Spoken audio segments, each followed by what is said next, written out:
هنا أردوغان هذا يعلمنا اللي طلع فاسد وحرامي وسرسر. رئيس في تركيا اسمه أردوغان. لقد أخطأ أردوغان وكان عليه أن يعتذر. President, thank you very much. It's a great honor to have you. أردوغان ثاني آخر سياسي في العالم. داعما لأردوغان. Şurada Tayyip Erdoğan President Recep Tayyip Erdogan. Bize korkmak yaraşmaz. Bize korkmak yakışmaz. Biz korkuyu korkutanlardan olacağız. dadka qaar baa u arka farsameeyaha Turkiga cusub iyo tusaalaha hogaamiyaha siyaasadda ee guuleystay. kuwa kalena waa ay durayaan waxayna ku tilmaamayaan daciif waxayna u arkaan inuu khatar ku yahay dalka Israa'iil. waa ciyaartoy kubadda cagta kaasoo dalkiisa saaray khariirada dhaqaalaha ugu xooggan ee adduunka. sidoo kale waa hogaamiyaha aan marnaba ku khasaarin doorashooyinkii dimuqraadiyadeed. Çocukluğumda hatırlayın şurada Erdogan wuxuu dhashay sanadkii 1956 xaafadda Qasim Basha ee magaalada Istanbul. yaraantii wuxuu iibin jiray qaraha si uu caawiyo aabihiis.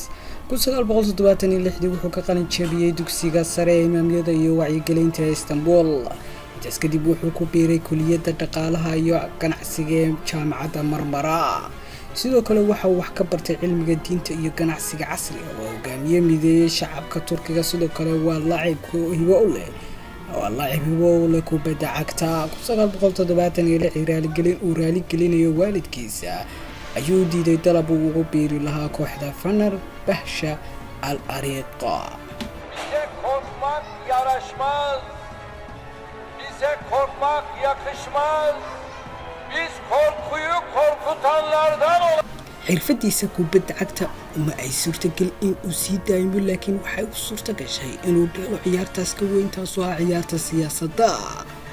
wuxuu ka qayb galay xisbiga nabadda qaranka kadib wuxuu qoray xisbiga Rafah wuxuuna noqday madaxa laanta Istanbul. haddana wuxuu ku biiray xisbiga Fadil. dhammaantood waa xisbiyo islaamiya oo uu hogaamiyo Najmuddin al-Erbakan. laakiin ciidamada ayaa si buuxa u mamnuucay xisbiyadaas. 1994 Erdogan wuxuu noqday duqa Istanbul waxayna ahayd xilliga magaalo aad u weyn qashinkuna aad u daadsan yahay. Erdogan wuxuu u bedelay si dhaqso ah oo amakagle waxay ahayd hoyga qashinka caalamka wuxuuna ka dhigay mid ka mid ah magaalooyinka caalamka ugu quruxda badan. Geceler vardır, ihtiraslar çağılır, yuvalar yıkılır. Geceler vardır, dirilişe gebedir, fecr olur, şehri İstanbul fetholunur, bir tar kapanır.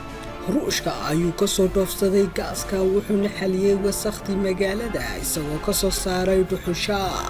sidoo kale wuxuu rakibay tasiilaadkii ugu dambeeyay ee qashinka dib loogu warshadaynayo. dib looma arkin arrintii ama mushkiladii qashinka ee magaalada Istanbul buuxisay. wuxuu dhisay 7 biyo xidheen ah wuxuuna kordhiyay dhuumaha biyaha qaada si uu u gaarsiiyo biyaha la cabo guri kasta oo Istanbul ku yaala. wuxuuna si dhaqso ah u dhisay in ka badan 50 buundo iyo wadooyin kala duwan si uu u xalliyo isku socodka magaalada. dhaqaalaha magaalada Istanbul wuxuu ka dhigay $4 bilyan halka ay hore u ahayd $2 bilyan oo kaliya. Bu çileli yollarda Aşık Veysel gibi yürüdük. Uzun ince bir yolda izledik. Gidiyoruz gündüz gece dedik ve böyle yürüdük. 4 sano ee uu xilka hayay Erdogan wuxuu qabtay waxay ka caajiseen madaxda caalamul carab. wuxuu bilaabay dariiq uu ku gaarayo xukunka ugu sareeya ee dalka. laakiinse 1997 tixgabaya uu akhriyay ayaa sababtay in la xiro. Minareler süngü, kubbeler miğfer, camiler kışlamız, mürbinler asker. Allahu Ekber! Bir şey bizi sindiremez. wuxuuna xabsiga ku jiray 4 bilood oo kaliya. 1998 ayuu jeelka ka soo baxay wuxuuna ka tagay macalinkiisii siyaasadda ee Erbakan.